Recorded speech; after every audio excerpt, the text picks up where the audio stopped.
Aku cinta kamu padamu. Oleh tuina ko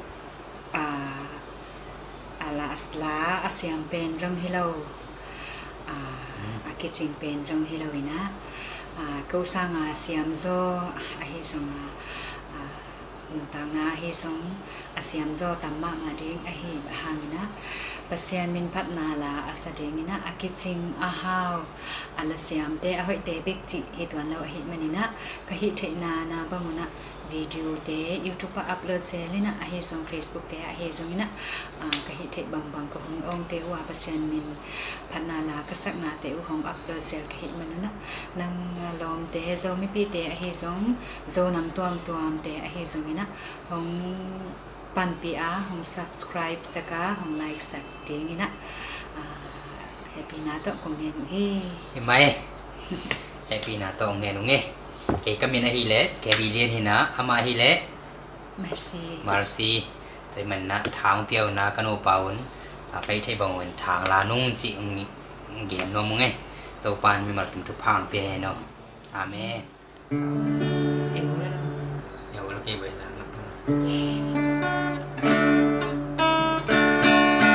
cái agape in na pasien itu pasien mi pan na này không nè đấy Litung itu mil kamu lohang vang lian pagudi pai bang hong pong den na bang hong ken na te ham bang hong khoai na te ano pin nom sem hallelujah.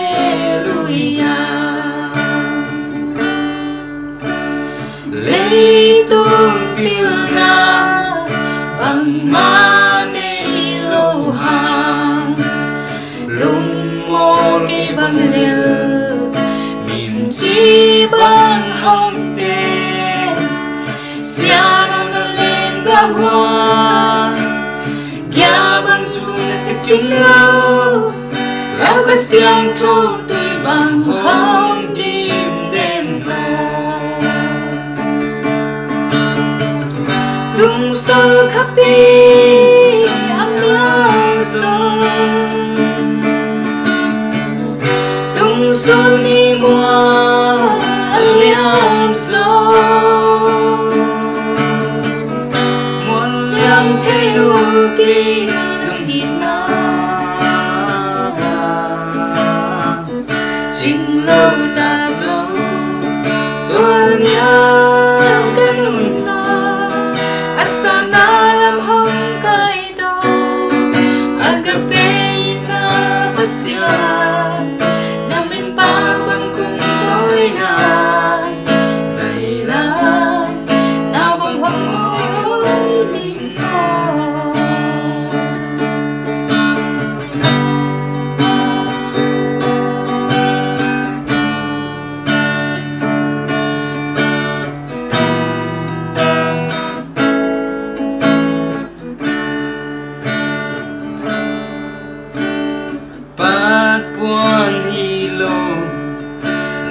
buon hilo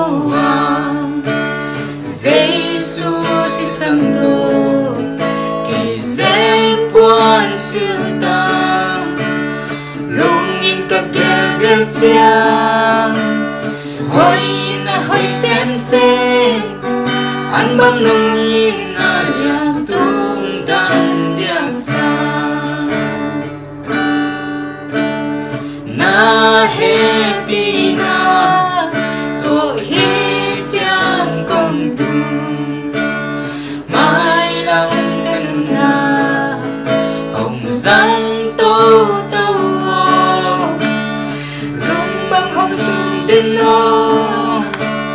Abraham bangi mi te adin cho a hong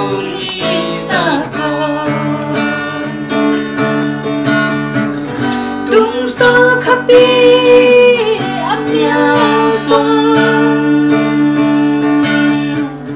tung sông